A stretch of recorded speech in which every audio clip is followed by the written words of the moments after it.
Uh, Welcome to the Northland Sports Page. Happy Saturday, Brian Prudhomme, Dave Cook, Topher Davis. Guys, happy fishing opener. I don't mean to laugh at that, but we've been laughing at everything else already this morning. Now we're pseudo live, at least for us. So it's time to rein it in a little bit, but it's good to laugh. It's part of the COVID-19 survival mode once again. Gentlemen, I got to check in on that like I always do. Survival, how's it going? I think it's going pretty good, Brian. I thought you were segueing into something else when you said raining because it's a nice sunny day and it's not fish. It is fishing opener. They're always expecting rain. So I thought maybe you were doing a segue into something else, but everything's good here. Well, I'll get to that because I want to segue to Topher because, again, to have him with us on the fishing opener, that's like a small miracle because the avid outdoorsman that is Topher Davis, he didn't set the hook to get in the water. We hooked him in today instead. So welcome, sir.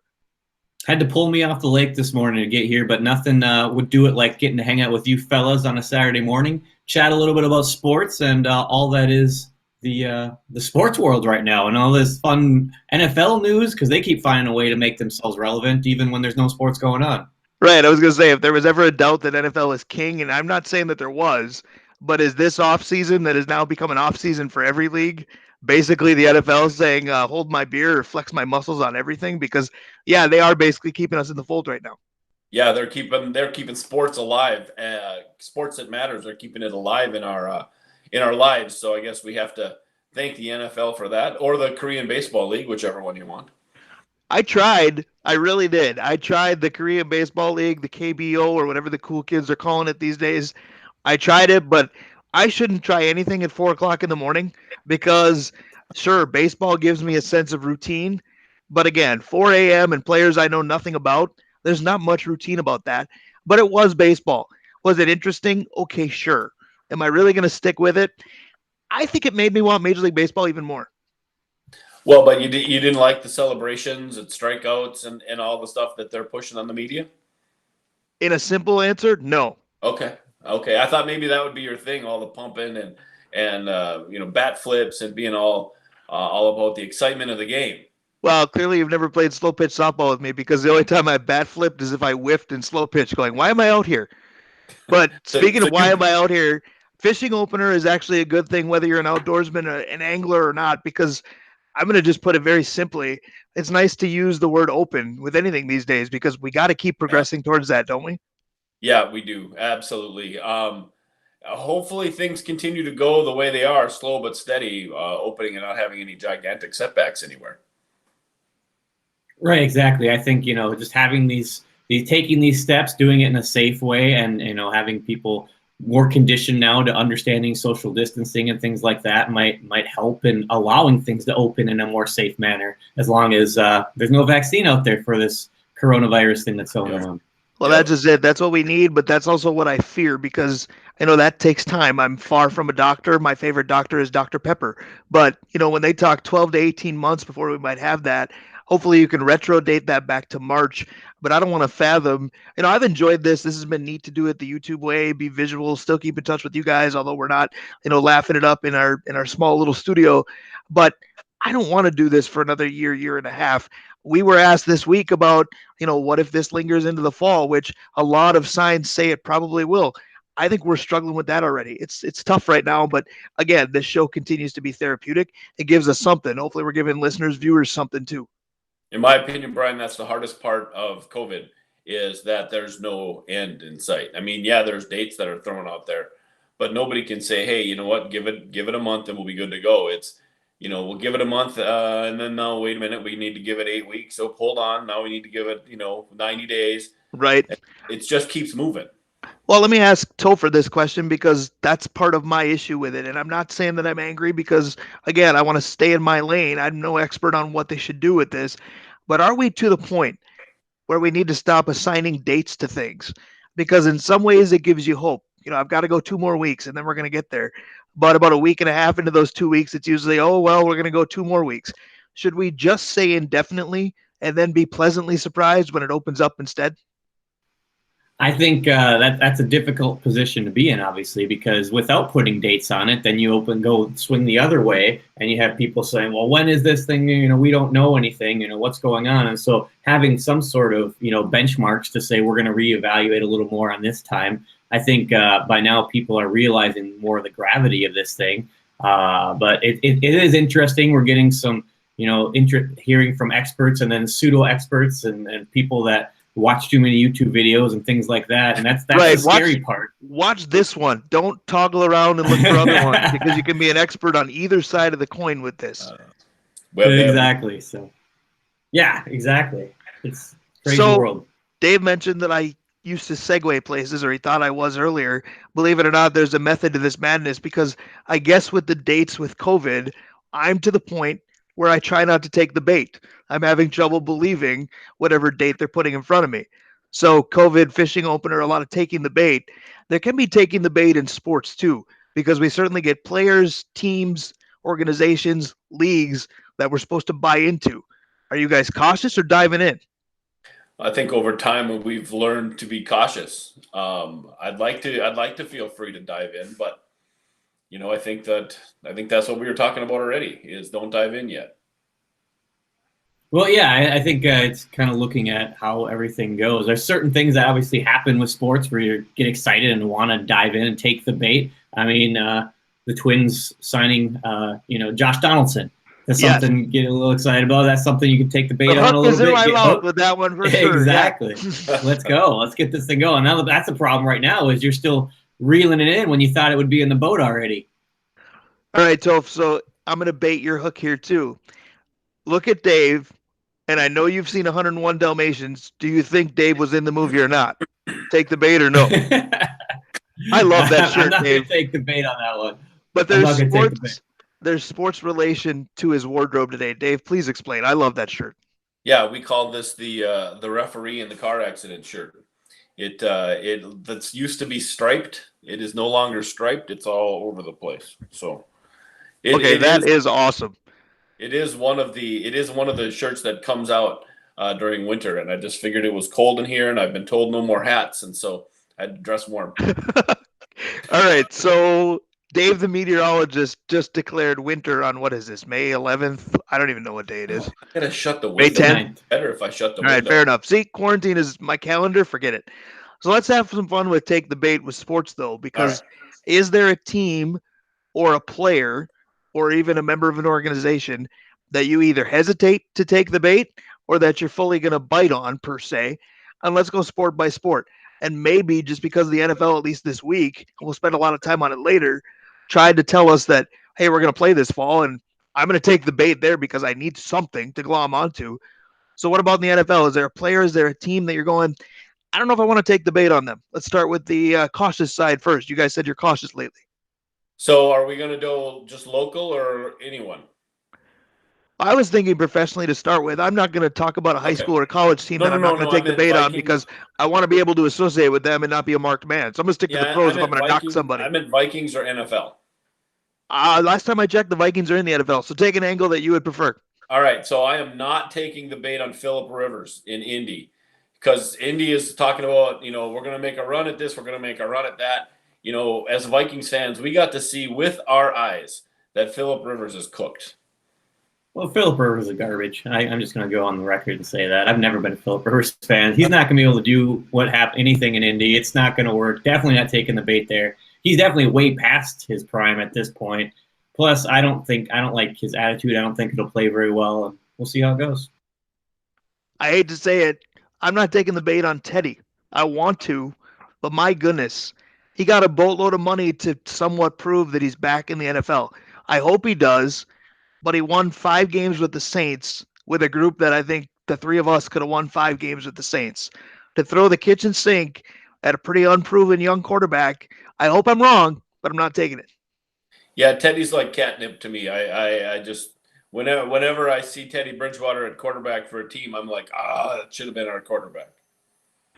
Well, it should have been. But again, I'll never understand how people just assumed that we lost some sort of MVP. It was going into the put up or shut up year for Teddy. We just never got to find out, quite frankly.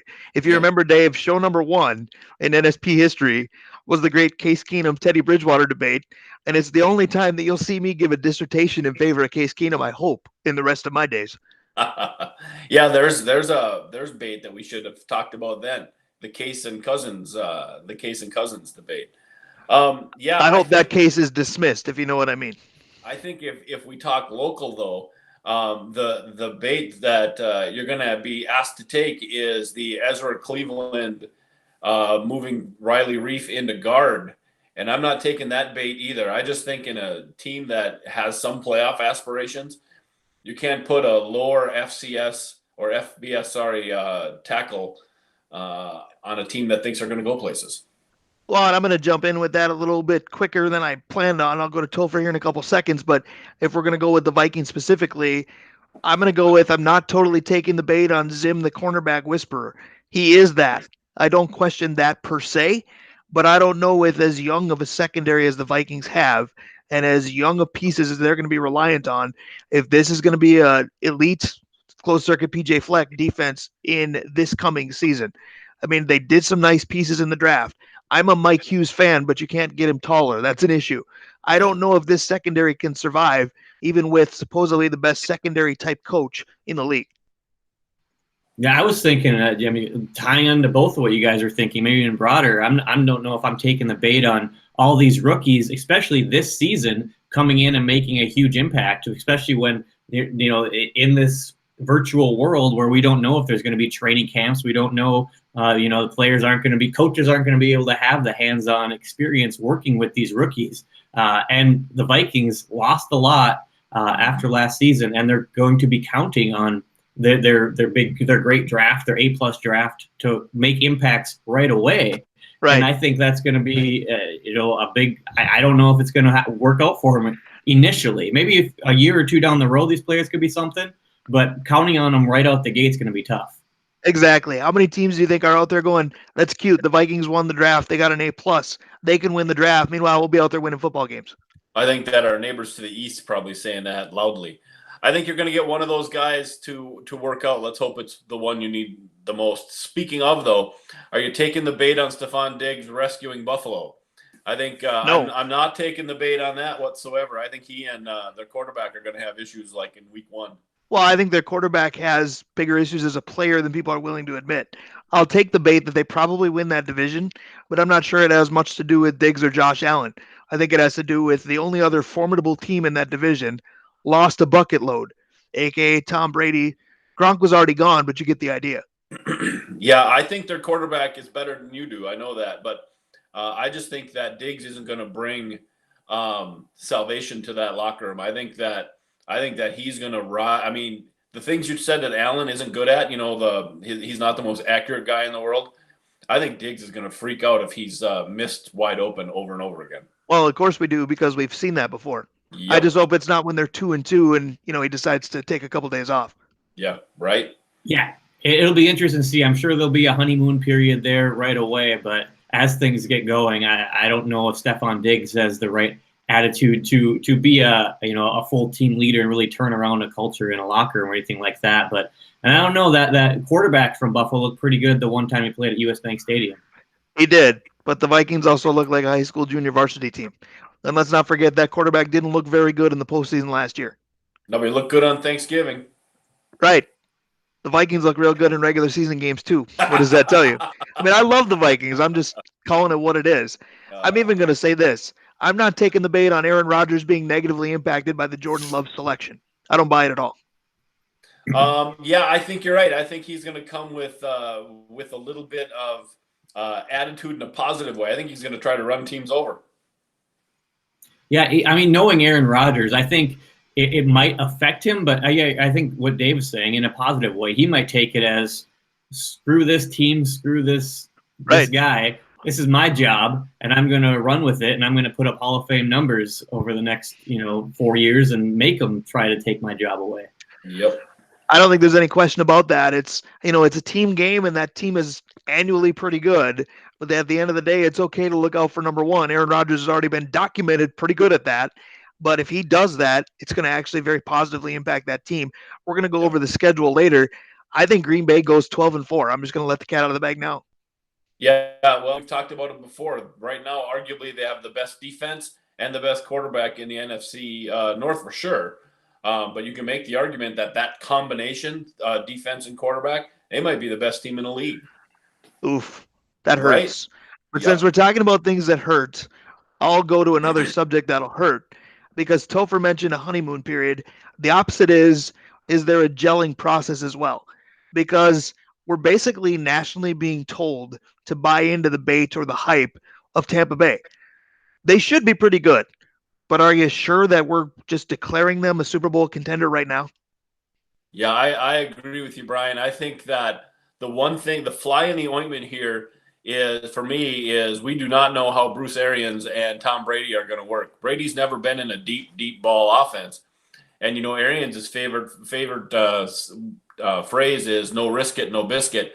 Brady's never been a brisket guy. I mean, so it'll be interesting to see how those two interact. I think that's absolutely right. I think Tampa Bay is going to be overhyped just because it's going to be no fault of their own. I think it's going to be a little bit like when LeBron got to Miami and said we're going to win 5, 6, 7, and then that first year Dallas embarrassed them in the finals. Now Tom Brady hasn't come in and said let's add some more rings. I got another hand ready to go, but I do think that they're going to be expected just to be this cream of the crop team. They could be. Tom Brady probably has better offensive weapons than he had where he left, but to ask so much right away, is that really fair, Toph? I think that's going to be, I mean, Tom Brady, everything's fair with Tom Brady as far as the expectations that he brings along with him, I think. But I also agree that I think that this particular offseason is going to hurt their ability to get going right away because Tom Brady hasn't had that opportunity to work with his those offensive weapons that he's got going on there. And we'll see how he's able to, work with the coaches as much. They're not able to go into the facilities right now and sit down and break everything, watch film over and over again. So they have to do it remotely. I have no doubt that Tom Brady's putting in the work and doing all these things. And he'll have some familiarity with Rob Gronkowski, but he also took a year off and actually lost a lot of weight. So we'll see how that, factors into. He was a guy that had injury problems to begin with. If he's not carrying around that same sort of, frame, I wonder how long he'll really be making a big impact as well. No, that's a great point. So here's the question. If Tampa doesn't work out or the nauseating, and I love Tom Brady, I'll just say it, but Tampa Bay needs to go away. That's the dumbest thing I've ever heard. So if this doesn't work, is it, well, he's a system quarterback, no Belichick, no biscuit, to borrow Dave's phrase? Or is it, yeah, but he's 42? Or is it none of the above if this doesn't work? No, that's probably the argument for all time that he was a systems quarterback, that Belichick made him. But when he went to try to do something else, he was already 42. Here's the only way that he's a system quarterback to me, Toph, and I'm not saying that he is universally because Tom Brady is one of my all-time favorites and he's outstanding. But Matt Castle got big money when Tom Brady got hurt, and Tom Brady was down, and the New England Patriots and Matt Castle won, I think, 13 games. Jacoby Brissett is only a thing because New England needed him at a time, and he was okay when Belichick was going. So that, to me, discredits Tom Brady. Right. Jimmy G became all the rage. So if you're in Belichick's system, you're wanted. But I think Tom Brady, we talk about Aaron Rodgers maybe not being negatively affected and having a chip on his shoulder. Tom Brady in a positive light for the Bucs could be the same thing. Yeah, I think you're right. I think the one thing he does do is provide momentum. I think that Tampa Bay is going to have that we can beat the world, in week 1 or week 2.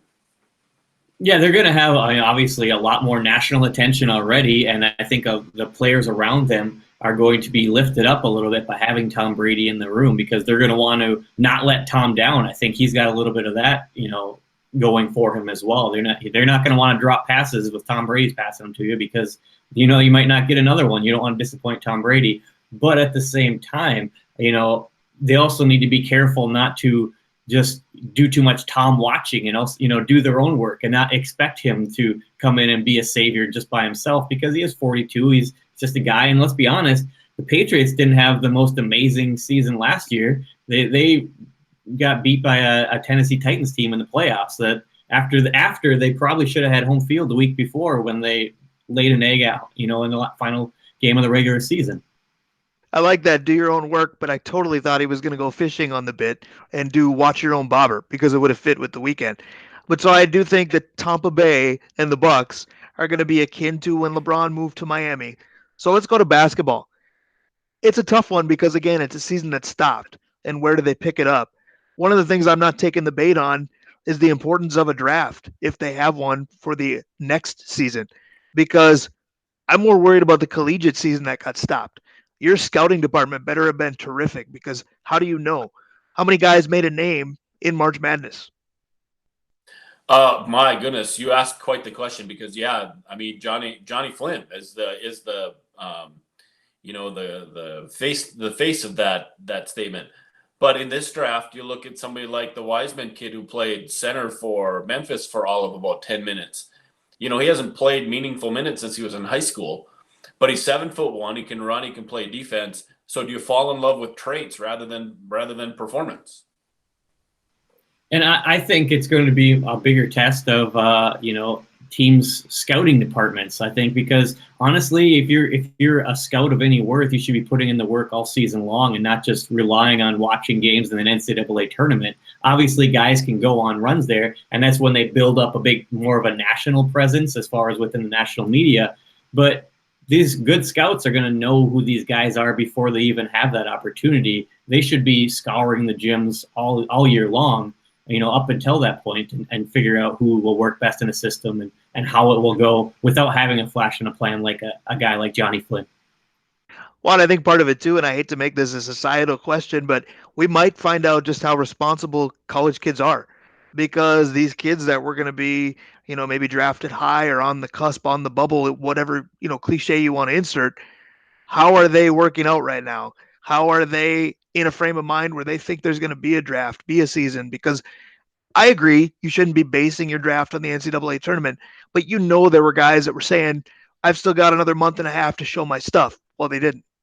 Yeah, probably said, I'll show them when there's money on the table how important it is.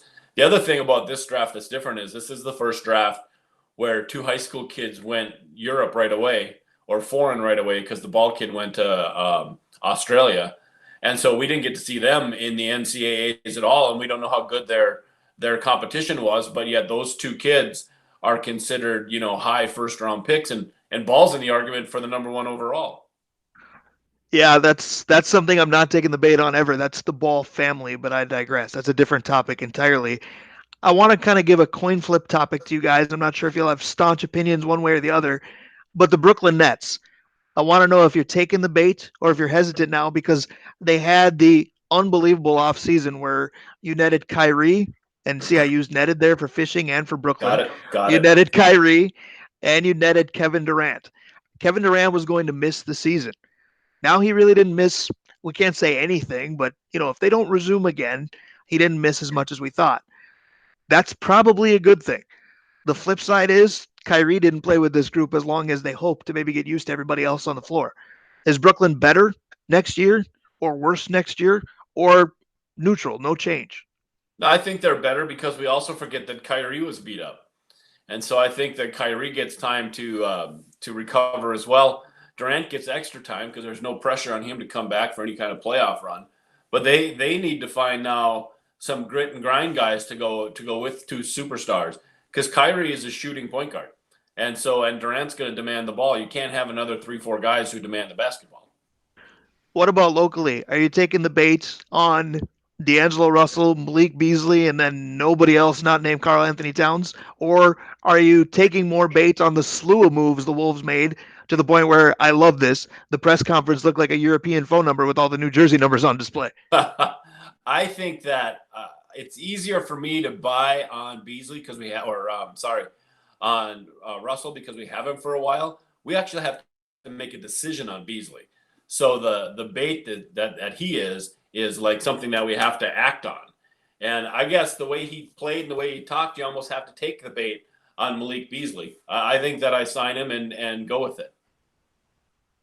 Yeah, I agree on Malik Beasley. I think the Timberwolves have to try to keep him around, and they need as many good players as possible. It seemed like he enjoyed playing in Minnesota during the time that he did, and enjoyed the teammates around him and was starting to gel a little bit and get something going. Obviously, not having Cat out for that period of time, not really getting the whole picture wasn't the best. But the Timberwolves are a team that needs to continue to grow. Obviously, the Western Conference is a gauntlet, and they've got a lot of work to do to get to the top of that. But one step at a time and just keep trying to grow your program. That's a pretty good point because when you're only ahead of the Golden State Warriors in the West and you know that their malaise was not intentional but pretty close, it's not going to last very long. you are pretty close to being the bottom feeder. Yeah, 100% right with there. And Beasley presents himself as an alpha dog, and they haven't had an alpha dog except Jimmy Butler in what seems like years, because And Towns that went doesn't. super well. Yeah, that went great. Exactly. Towns seems more like Batman, or sorry, Robin, than Batman. And maybe D'Angelo Russell could be that guy, but he's never really shown to be that guy either. Well, and I think we have to worry at least a little bit, and who knows how much time will go by, but the emotional state of Karl Anthony Towns. We talk about what COVID has meant to us. Let's not forget, it's cost him a lot more than most people. Yeah, that's true. That's 100% true. Yeah, it'll be interesting to see the way that goes. Obviously, losing his mother to COVID-19 is something that none of us can fathom and want to even get close to fathoming. So it'll be difficult, obviously, to see how that all shakes out. But I know his teammates have been rallying around him, and the coaching staff, the whole organization. So hopefully, it's something that they can use maybe as a little extra motivation. All right, so the NHL. I'm not taking the bait on anybody in the Pacific Division. That's the end of my dissertation on that. They're part of the reason why I hate the current NHL playoff format, where we're going to fix leagues a little later in this segment, but I'm going to keep it simple. From a national perspective, and we can go wild-centric here soon, I'm not taking the bait on the Pacific Division being worth a darn. I can't argue with that whatsoever. I guess I'm not taking the bait on the Toronto Maple Leafs. You know, everybody says that, oh, this is the team this year, they're going to make a run. Yeah, I'll believe that when I see it. No, I like both those picks. Obviously, the Pacific Division's terrible, and the Toronto Maple Leafs are a team that, I mean, they're always full of hype, because that's the great hope for Canada, right? Is that maybe the Leafs will finally come around and do something, but they haven't won a cup in how many years? It's been absolutely incredible. I mean, it's how long that streak's been going for. They haven't, since there's been any number of teams. If you're not a hockey fan, just think if the Yankees were considered the team every single year and they went 3 games over 500 and sometimes made the playoffs and bowed out right away. That's who Toronto is. Well, you covered that. Like it's called Don Mattingly's career. You covered that. Minus 1 year. It was Don Mattingly's era. Yeah, that's fun. I like that one. But yeah, the Pacific Division is terrible, and I'm interested to get into the talk about fixing leagues a little bit later. That'll be a fun discussion. So what about Wild Centric? I want to get this out of the way, and I'll say his name first to try to help Dave. But are we taking the bait on Kaprizov ever coming here? We talk about COVID, stop putting dates and deadlines on things. Are we just kind of getting, and I'm just going to keep the fishing puns rolling, are we just kind of getting reeled in that he's closer, I'll get the net, oh, he's gone? I mean, we need this kid. The Twins need Alex Kirilloff too, Dave. So if you want to mispronounce it, I agree with Kirilloff too. But Kaprizov is already being treated as a godsend for this team if and when he gets here. Kind of like Mikhail Granlund was. I hope it doesn't pan out the same. I'm going to go to Topher first. This kid coming or what?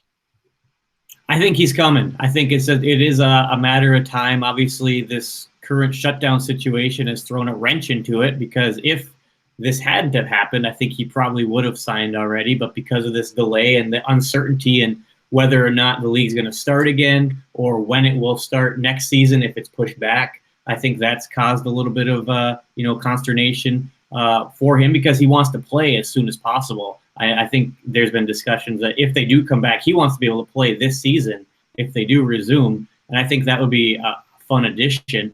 I think the Granlund comparison is interesting, but it also came at a little bit of a different time in Wild history, where they needed something to try to glom onto. Well, and obviously the Wild aren't killing it right now, but I think Kaprizov is going to be a better player, especially offensively gifted player than Mikhail Granlund was. Well, and to have some fun with our current method of show broadcast, Kaprizov doesn't have the YouTube fame that Mikhail Granlund did because of basically one play, to my knowledge. So maybe he's got that in his corner.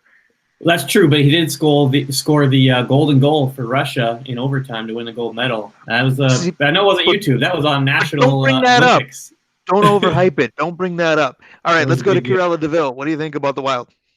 Well, I think I'm going to go back to the fishing analogy there, Brian. I've been watching Wicked Tuna over the last couple of weeks, and Kaprizov is kind of like tuna fishing, where they got him on the line and the line's bent, but he's going this way and he's going that way, and they got to move the boat, and they're not sure they're going to get him. They get closer to the boat. They have to gaff him in order to get him in the boat, then tie his tail off and actually bring him in the boat. There's just so many moving parts.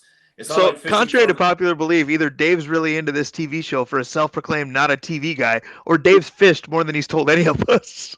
No, it is complete COVID related. I had to find something. So we found that because the guys yell at each other and everything, you see. But I mean, there's just more to it than catching a normal fish. It's all over the place. There's all kinds of people involved in catching one fish. And so I think they're going to put him on the boat. I think that they're standing there with the gaff and the harpoon. He's just fighting. All right, I got to say it. Even though I have very limited interest in actually doing this, the three of us on a fishing boat together needs to happen.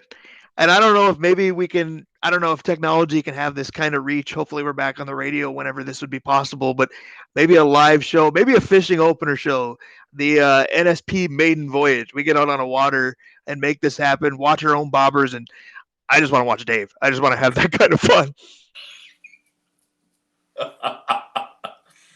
Toph, nothing, huh? I was letting you finish your laugh there. I was enjoying it. It would be a blast to get out there on the boat and just kind of see all this craziness going. Yeah. Oh yeah. It would be interesting. Oh no. You want to go? Brian wants to go charter fishing. Yeah. I was gonna say I'm booking something big with somebody that knows what they're doing, because the three of us in a small boat, that broadcast would go from the Northland sports page to quick. How do we do SOS? How do we do SOS? But imagine all the people on the side with their video cameras hoping that we sink. Watch them go down. They're going to go down. Right. We want to be a YouTube sensation now. We'd go viral on that boat. That's for sure. All right. So Major League Baseball.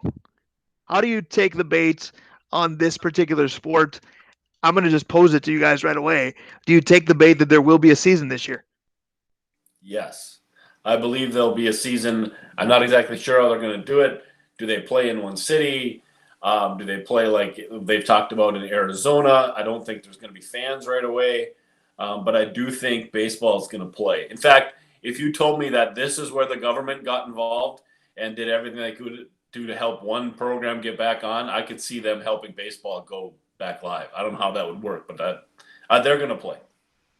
I agree. I think that they're going to figure out a way to play. I think having the models from the Korean Baseball League, and I think Japan's getting ready to get going pretty soon, will be helpful in just trying to see how they're doing it and how they're able to maybe get it working. There's no fans in the crowds right now. They've got those cardboard cutouts and stuff that are kind of interesting. I saw actually one league, they're actually allowing fans to purchase their own picture, so you could like pay $20 and you get your picture in the crowd. One of these cardboard cutouts will be of Dave sitting in the crowd in that shirt for sure. I was gonna say pick him. we need a fat head at least complete with the neck for Dave with that shirt. Right, but I could see home plate. Yeah, but I could see the three of us social distancing at some ballpark. Put me at Fenway, put Topher at Citi Field, and put Dave wherever Max Scherzer's pitching that day. It'd be perfect. Well, if he's pitching in St. Louis, it would be wonderful. It would.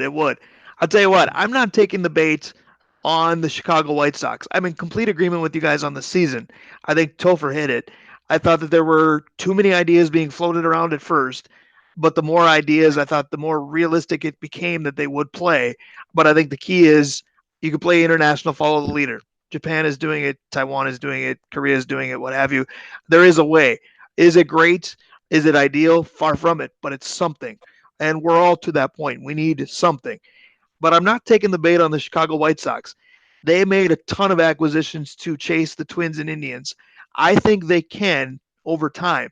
I think this supremely elongated offseason for them, not starting until June, July, or whenever they do, hurts the development of those kids a little bit. The Twins could probably say the same thing. The difference is the Twins have just enough of a mix of older and younger to still be better. Yeah, I agree with you. I think the White Sox are being overhyped. I'm a little worried about our team, but here's the thing, Brian. Whenever I say don't expect something from this person or this team, it seems like they jump up. We'll just call it the Yelich factor. I think that what we're going to watch this year is we're going to watch the Dodgers have too many high-end players, and they're not going to mesh well. And this might be the year somebody out west takes the crown from the Dodgers. That's an interesting thought. I know that as far as the AL Central, I agree with you, Brian, that the White Sox are still some years away from having this really gel together. I think it is the Twins division for the taking, but for in the White Sox favor, it is a division where I don't think there's a team that's obviously built to win forever and run away with it. The Twins are trying to do something like that, but they're still have a possibility of being taken down. As far as the NL West, it's interesting to talk about that, Dave. I just try to think of who would that team be that's going to jump up and take that. Is it Diamondbacks? I know that Goldschmidt. I don't think it's them. For my team, playing for the Cardinals. I was going to say, if Goldschmidt was still in the picture, I would be onto that. Cardinals. Yep, you're right. I love, Fogo Power, Eduardo Escobar, but can he do that himself? There's not enough in Arizona to get that done. That's just it. I think whenever the NL West starts, I almost said NFL. Can you tell they're king right now? But whenever the NL West and the rest of baseball starts, that division went from super strong, Dodgers, D-backs, Rockies, what have you, to really just the Dodgers, in my opinion. San Diego's up and coming. That's the thing. For how many years now, though? Right. They have Tatis. We'll see how he does as far as, can he and Machado become, that piece that can help them win games. That's their problem is going to be pitching. The Dodgers' biggest advantage is pitching. So I just worry that one more Mookie Betts kind of guy who they bring in, superstar guy, could wreck what they have going on in locker rooms and whatnot. Well, and you talked about being a little bit worried about our team, the Twins. There are a couple of aging guys that you worry about a little bit. Nelly Cruz would be one, but again, his fitness regime is ridiculous. I'm about his age. I need to adopt it in some method. And then is Rich Hill really a formidable addition at this point? The good news is now when they start, he'd be ready to go because the time he would have missed due to injury has passed. But he's not getting any younger and doesn't get to kind of ease himself in. It's here we go. Is Rich Hill actually an option for this team? I think it has to be because you look at what else there is.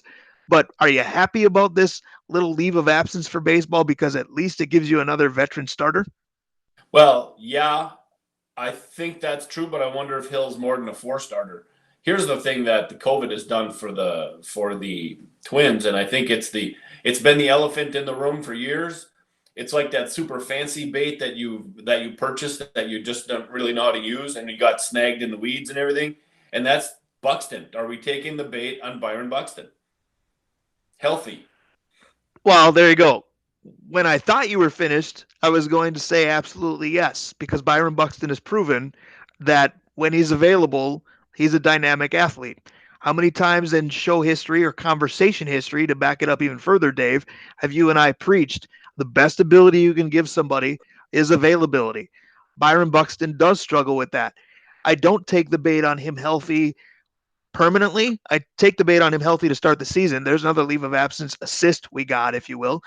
But I still don't think that this kid, and I'm not trying to be get off my lawn guy, be an old man, but relatively speaking, Byron Buxton is a kid, and I don't think you can rein him in either. I don't think you can reel in his wanting to go through a wall to catch a ball. And last time I checked, those walls aren't getting any softer. He's going to get hurt that way again in some capacity. Is he going to know how to handle it better, and is it going to be a shorter-term injury? Yep, that's 100%. I agree with that, Brian. It is interesting, and also with Royce Lewis kind of waiting in the wings and working his way up through the system, it'll be interesting to see the Twins. It's a good problem to have, but you'd like to have Byron Buxton put up some more numbers for a longer period of time to help the Twins and or help whatever value he has as well. Absolutely. I think that Royce Lewis could be a huge help because Jorge Polanco is good, but he's not great. In fact, he's not even probably good defensively. There's another position in the infield that's calling his name. Which one it is, I don't know. Could be third, could be second, but Royce Lewis has versatility, but I bring him here as a shortstop as soon as he's ready.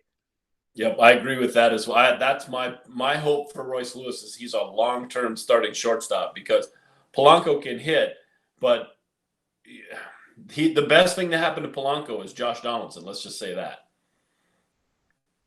Well, and that's just it too, because let's say because Donaldson's contract is fairly long, if and when we do get him started as a Twin, there comes a time where Royce Lewis is ready and Josh Donaldson is still on this team. All right, Jorge Polanco needs to move. People are overhyping. I could have asked this. Do you take the bait on Luis Ariz being Rod Carew 2.0? But people are hyping him as a batting title contender annually. I don't buy that yet. I hope so, but I don't buy that yet. But then where are you putting Jorge Polanco? If you're in a situation where you've got Royce Lewis at short, you've got Josh Donaldson at third, and you've got Luis Ariz at second, and hopefully Miguel Sano at first. I never thought this conversation would get there for me, but all of a sudden I'm going, well, I'm trading Jorge Polanco for a starting pitcher. Yeah. Here's where we've talked All-Star games in the past. The second half of Luis Ariz would have been in the All-Star game, and yet we both are saying, yeah, that was half a season. Well, but it was not only half a season, but let's just be honest. It was the half of his first season. Leagues adjust. I'm not calling a sophomore slump for the guy, but I think we're all calling when you're in year 2, okay, let's see if you can pick up where you left off. Topher, not everybody does that. Well, yeah, I think there's a lot of if you look at all the rookies of the year, even throughout the history, they haven't all gone on to Hall of Fame or even All-Star careers. There's guys that there's Marty Cordova's in this world. Yep. So, the guys that have a fantastic rookie season, and then the leagues figure them out a little bit. I hope that doesn't happen for Luis Ariz. I hope he's around and hitting 350 for years to come. But, I agree. I don't know if I'm ready to take the bait on him yet. Well, and he might, Brian, you don't have to look very far. Go ahead, Dave. He might make a great pinch hitter off the bench, utility guy, and then Polanco is your second baseman. Well, and don't forget, we're saying, Luis Ariz needs to prove it again. Royce Lewis needs to prove it at all. We're just saying where he was picked, and we're penciling him at shortstop every day. That's not fair either. But Luis Ariz doesn't have to look very far for flash in the pan types. I'm not saying they're similar, but a little bit. La Tortuga, anyone? Everybody in Minnesota took the bait, and catch and release, I'm throwing that back in as quick as I can. He's the reason they expanded the roster by one.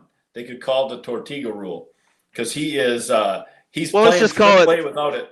Just call it the Sam Fryer rule. Keep him happy, and everybody's Twitter feed goes quiet a little bit, right, Toph? Right. Yeah. Well, there's something to be said for that. But yeah, La Tortuga. He's a fun player to watch play occasionally when he's able to get hits and actually do something. But he's not an everyday starter. He can get hot for a little bit, but love the guy. But he's not an everyday major league player in my opinion. Well, we could do a whole nother topic on that. He wouldn't be the first utility star, if you will, to gain some fame with the Minnesota Twins. Nick Punto to an extent. Al Newman, certainly. Denny Hawking. Randy Bush. Minnesota does a great job embracing, the under-the-radar, off-the-bench guys. The problem was, again, I'll go to Dave with one of our favorite sayings, Pedro Munoz syndrome. Tortuga did so well coming off the bench that everybody's screaming, play this guy every day. And then they did, and we went, oh, yeah. Yeah, he's the stereotypical. You play him 3 games, he's going to get you 5 hits. You play him 15 games, he's going to get you 5 hits. All right, so not bad for a last-minute idea of, oh, yeah, it's fishing opener. We should do a fishing topic. That was fun, gentlemen. That was pretty well done. It reeled me in for sure. Hopefully it's reeling listeners and viewers in without question. If it's not, it's time to fix the show, and I'll give Dave the floor because fixing is what you're all about today. Yeah, we've got 4 professional leagues. We have the opportunity right now with COVID just stopping everything we could actually sit back and make some changes, right?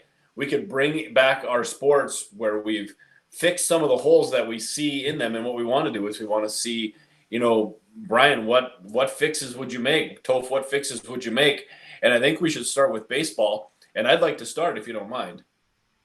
Absolutely. This was your idea. This was your baby. So I kind of want you to start. Not that I want to follow the lead, but I want to get a better idea for what's the premise of what we're doing and make sure that my fixes are within some realm of reality. Go ahead. Yep. My first fix is the number 154. We got to cut back on the baseball season back to where it used to be and get it done before, the middle of November. Reggie Jackson was Mr. October and it meant something. 154 games. There's already records we're not going to some artificial number that didn't exist before. We're going back to the way it was.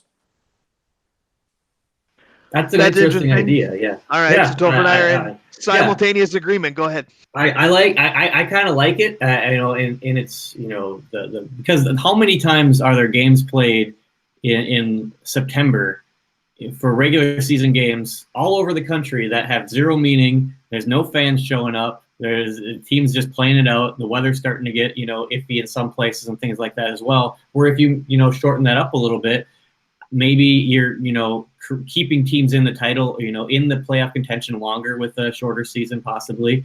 And, it's not a bad idea. It's interesting. I don't know if owners would ever go for it, because even if there's not a ton of fans in the seats, they're still making money every time there's a home game. So I think that would be the biggest thing. But it's an interesting idea. I like the idea too. I would take the concept of it and I would basically make it happen a different way. Topher's spot on. There doesn't need to be games in September where the weather in some markets is starting to look very fallish or worse, especially with teams that aren't in it. But I wouldn't necessarily play less games. What I would do is, to me, baseball's a kid's game. It's a family game. You want to get kids and families more interested in this. I would bring back more weekend doubleheaders. I know they've talked about doing it with COVID just to get the season in. I think there's nothing better than a great summer Saturday or Sunday. And Ernie Banks said it best. Let's play two. I would just do that. And I would probably, players would hate me for this, but I would probably get rid of the day-night stuff. Let's just do a game, 40 minutes and a game. It's a great way to spend a day at a ballpark. That's a very selfish take, but I would love it. Brian, could you do what they do in college? And I think the Northwoods League did this as well. Doubleheader games or 7-inning games. You could, but I think that opens up a different Pandora's box of, do you do that universally then? Because I think it would be strange to only do it with a handful of games, because you're completely changing the roles of players and pitching staffs.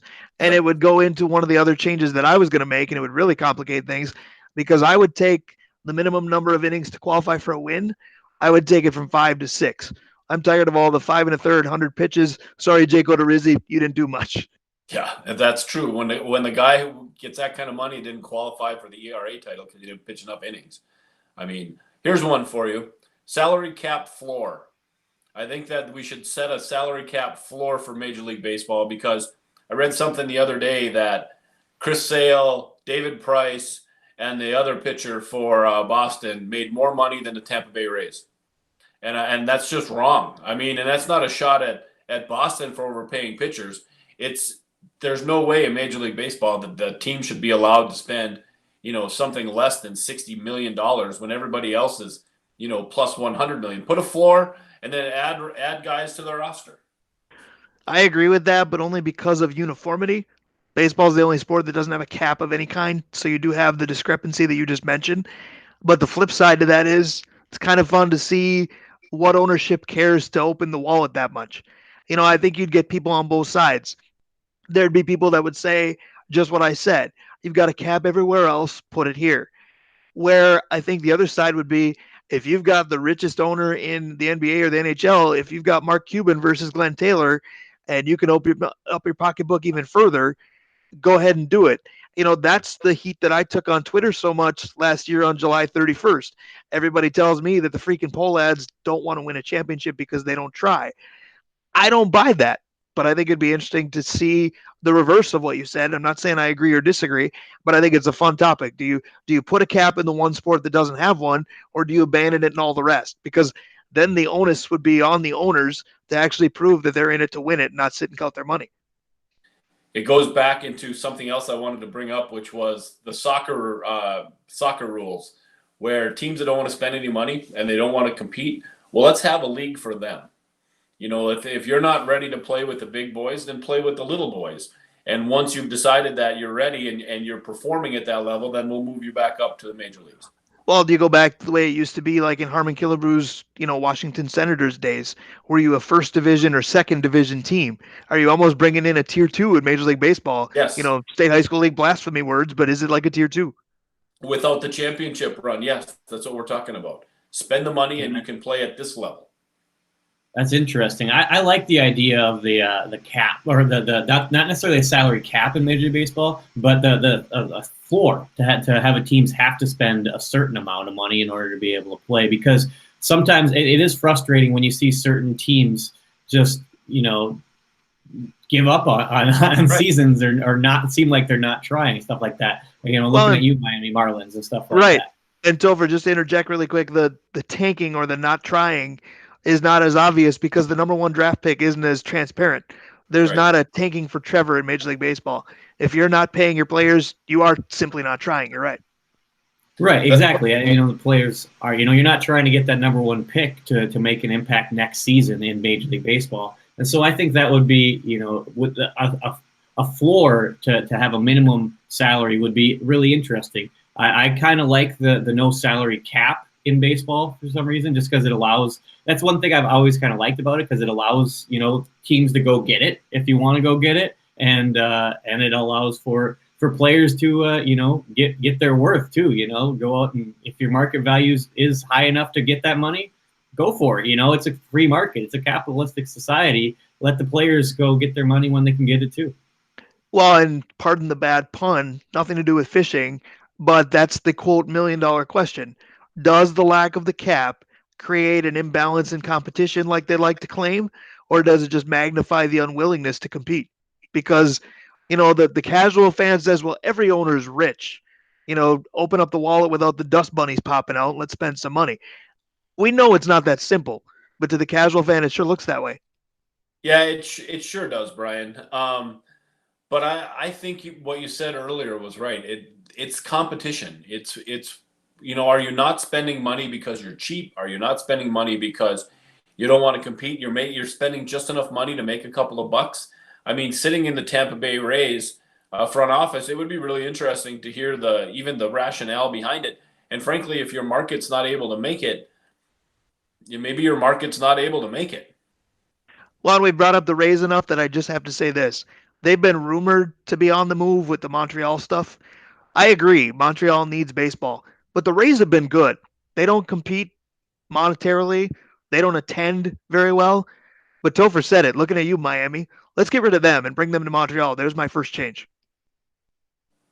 Yeah, but obviously the problem there is the Derek Jeter factor in Miami, and they got I have that no problem shiny with new that. ballpark. He can go to Montreal. They love him in Canada too. Yeah, I know, but the problem is the shiny new ballpark. I think that's the biggest problem that they have with Miami. They're not going to leave that building sit vacant, even though it's vacant most nights anyway, right? I was going to say, only if somebody goes there. Shiny new ballpark. If the ballpark imploded and nobody was around to see it, did it really fall? That kind of thing. How about this for a thought? You take one team out and you bring them to Mexico City. Mexico City is in a time zone that we can all deal with. It's not, in some crazy other time zone. They've got It's ours. billion people, and so even if 1% of the population decided they want to go to a baseball game, well, that's a full stadium plus. And baseball's huge in Mexico and in Latin America. It just makes too much sense. Let's move Miami to Mexico City. I have nothing to add to that because, yeah, I can't believe I never thought of that before. It's the fact that football tries to do it, and that makes less sense to me than obviously the heritage of baseball. You're right. Yeah, I agree. I think it's an interesting idea. I mean, it'd be fun to see how it all plays out, but why not? It's the travel wouldn't be anything outrageous compared to what they do right now. Gets another country involved a little bit more, and it'd be pretty cool to see. I mean, obviously Cuba's got its own political issues there, but I think that's another market that if everything else worked out politically and stuff, I think that market would be pretty cool too. Absolutely. I think that's the first one, actually. Here's the biggest thing.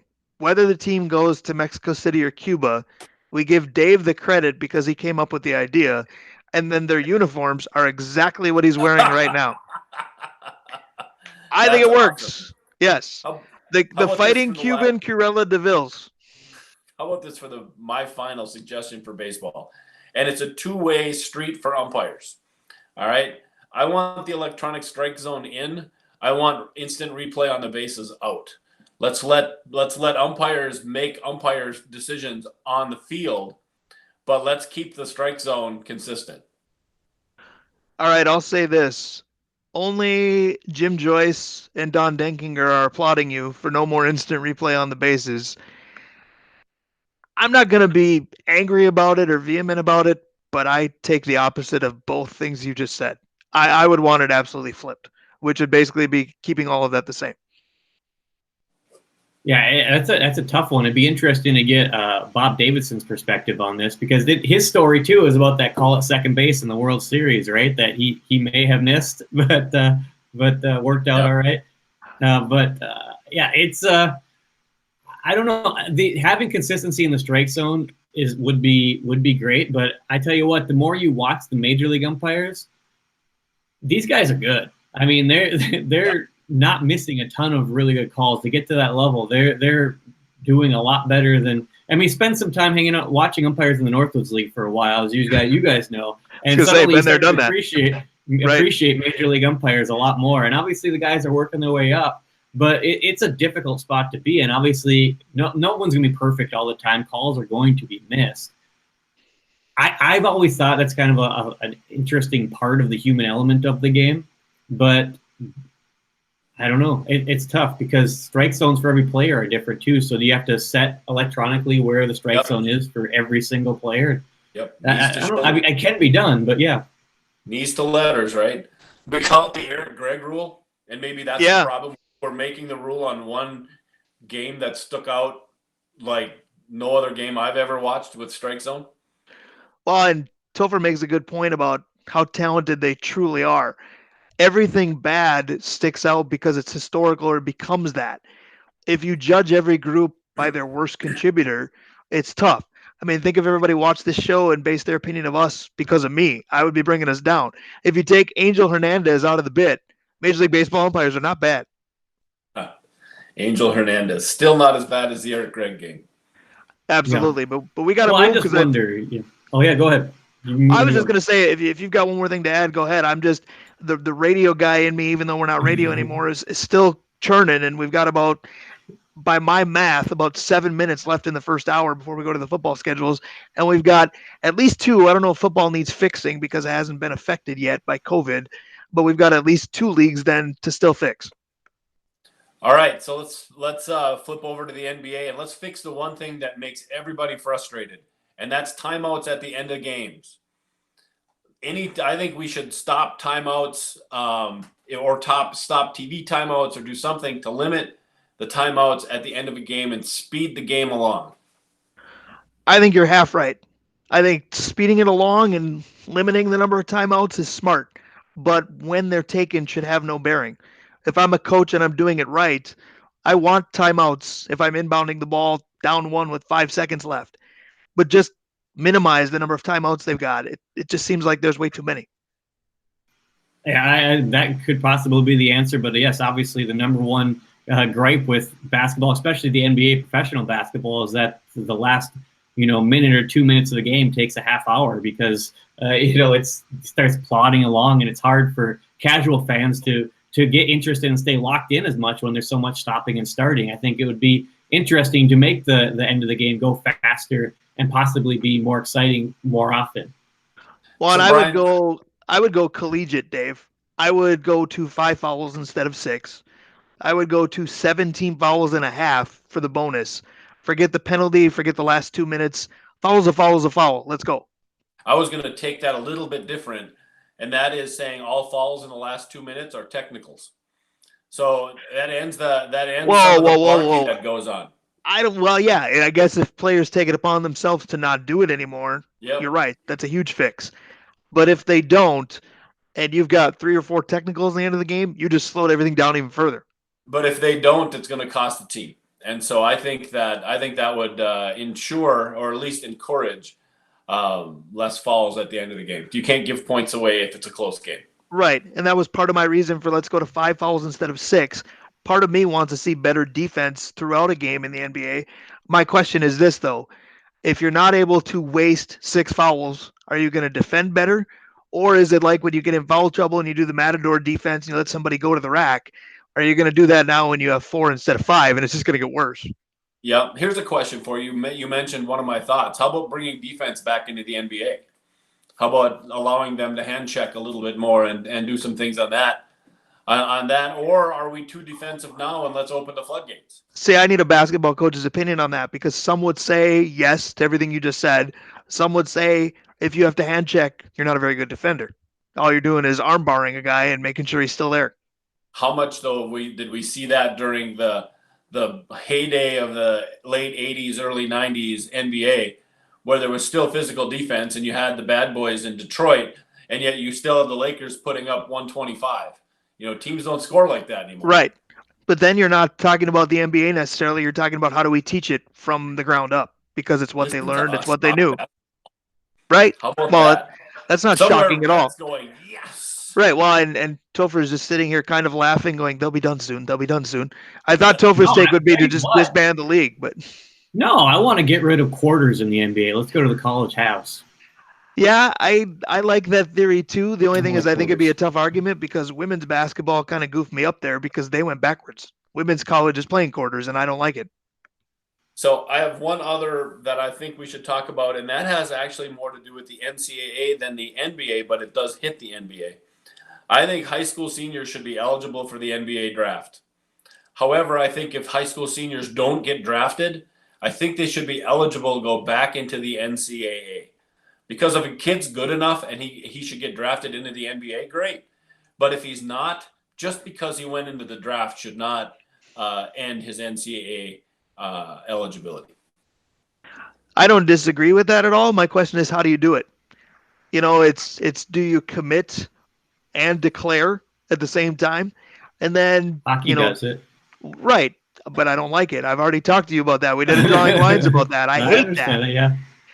But the difference is in hockey, they commit and then they usually go after their collegiate season ends. That's I don't like that anyway in hockey. That's a different animal altogether. But it Right. at least is he's giving 100% to each organization. If you commit and declare, basketball players go right away. You can be in college hockey and draft rights can be taken. You may not play for years. Basketball, if you're committing to Duke and then you get drafted, sorry, Coach K, we'll see you. I'm not sure how you do that. Yeah, it's not simple, but I do think it makes sense to allow some of the freedom for guys like Garnett, who would end up having to, fake their way through 1 year of college because they're not really interested in the first place, versus somebody, who was the guy that was drafted first or second? It was a high school kid, and he didn't cut the mustard, and he was just done. Was it Kwame Brown? It might be. Kwame Brown was terrible, but I can't remember.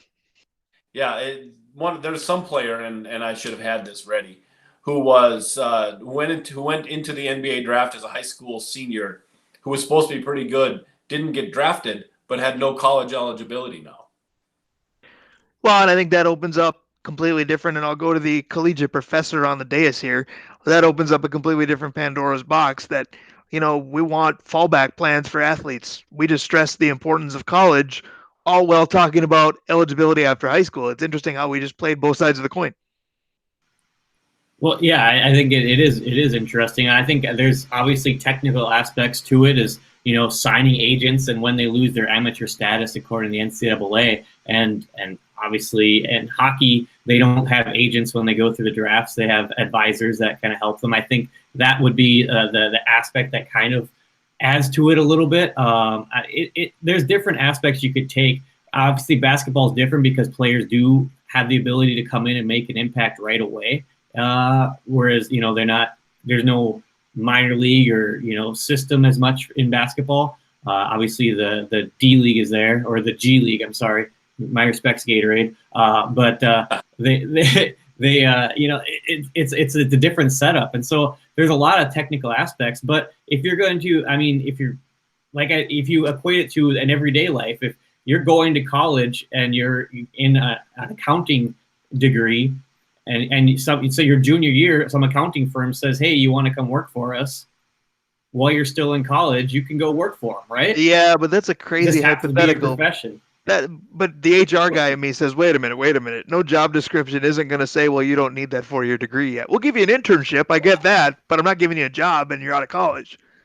Well, there you go. Well, why don't you let them go play in the G League for a year? Well, they're. I would. I'm not arguing with you. I would. I think that's a great idea. So you ready to switch to hockey, guys? Yeah, because I'm going to not disrespect the sport, but I think in terms of the hour, to stay in touch with our guest and pull that off today, we've got about 2 minutes to fix hockey. I'll be real short and sweet because I already said it. The Pacific Division, you're killing me. Change the playoff format. I don't like that a third place team in a poor division is going to be in the playoffs because they're in that top 3 versus super strong wild card teams that are going to gut it out and somebody's not going to get there. Now, that's an argument you can make for every sport that, somebody wins a division in football with 8 wins, but they won their division. They didn't finish third. I hate the NHL playoff format. Fix it. Yeah, that makes sense. Here's one, Toph, that you might be in favor of. I want home and home series. Like, if you're playing in your conference, I want it home and home. Let's play Chicago here one night and in Chicago the next. Because the bad blood gets boiled up. You get your rivalries better. I think those are the second game of home on homes are a blast. Yeah, so you're talking regular season instead of having teams play home and home more often, back-to-back games have almost like a series. That's almost bringing like a series idea into the NHL, like college they do. So it is interesting because I do think you would get that bad blood built up a little bit more on the occasions when it does happen, because there are some times when it does happen according to schedules, and you do see that where whatever happened the night before or the couple of days before will have an impact on a game, and I like it. That would be kind of fun. I'm in favor of it. All right, so that's how we would fix leagues? Is that fair, or do you got more? Go ahead. The only one that we haven't covered, Brian, in hockey, you and I have talked about a lot. Let's cut 3 or 4 teams right out. Yes. Let's gut it. My apologies to the South. I would keep Dallas, and I would probably keep the Tampa Bay Lightning, but everything else south of Nashville that has a squad or in the general region, we'll see it. Thanks for playing. Now, before anybody goes, well, that's, a kid in northern Minnesota flexing his muscle about their hockey country, and they don't want to do that. If we applied the same rule of the NBA, I hate to say it, Minneapolis is a tremendous city for basketball. The Timberwolves will be long gone. Yeah, no, I agree. I think that one of the things we're seeing in sport in general is the talent pool is so spread out that we looked fondly back on the day when, these teams had a great third baseman, first baseman, outfield was stacked. And now we might have a player or two on each team that's at that level. So, you never want your own team to be boiled out, but I think the leagues need to contract a little bit to consolidate some talent. Yeah, it's interesting. And I think that you're right. That does kind of go across the board, not just NHL. When you talk about diluting talent pools, it is kind of a little bit everywhere. You look back at the days when you think of how big sports were at certain times, and there was only 12, 16 teams in the league then. There were just less teams, less opportunities to play. But it's interesting. And one more for hockey. Get rid of the hexagon behind the net. Let goalies go play, man. They're the best athletes on the ice anyway. We don't harness them in. Well, and that brings me to another point, and I'll try to keep it quick. Can we get rid of the circle for the block charge in the NBA? Because I feel like it's not interpreted correctly anyway. Coaches argue that look where he was, and the referees all look back and go, oh, yeah, whoops, I can't change it now. I mean, yeah, they do have the challenges, but let's just get rid of it then. If it's going to be truly a judgment call, just keep it as one. So that is how we would fix the leagues. The NFL tried to fix sports withdrawal this week by releasing the schedule for what we hope is the on-time upcoming season. Never too early to predict Vikings and, oh my goodness, Packer results. We're going to do that in hour number 2. If you liked hour number 1, I got to be the YouTube guy. Hit like, hit subscribe. We'll see you in a bit with hour number 2. Northland Sports Page. Brian Prudhomme, Dave Cook, Topher Davis. Don't go anywhere. We'll be right back.